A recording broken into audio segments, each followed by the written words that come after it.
আমি থাকতে আমার বোনেরা বিপদে থাকবো, কষ্টে থাকবো, আমি সেটা হইতে দিব না। রিনা, তোর জামাই চিকিৎসা যত টাকা লাগে আমি দিব।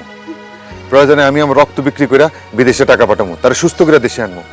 আর রাবেয়া, তোর জামাই তোরে রাইখে আরেকটা মেয়ের বিয়ে করে সংসারে নিয়ে আসছে না, ওরে আমি জেলের ভাত খাওয়াবো। তোর সংসার তোরে ফিরিয়ে দিব, ওর নামের নারী নির্যাতন মামলা দিব। বোন, আর কাঁদিস না, আমি তোকে কান্দা সহ্য করতে পারতেছি না। এই কয়টা দিন তোকে লাগে আমার অনেক কষ্ট হয়েছে। আমার মা বাবা মারা গেছে, এই দুনিয়াতে তোরা দুইটা বোন ছাড়া আমার আর আপন কেউ নাই। তোরা কান্দিস না রে বোন, তোকে কান্দন দেখলে আমার বুকটা ফাইটে যায়। আর কান্দিস না। ভাইজান, তুমি আমাকে মাফ করে দাও ভাইজান।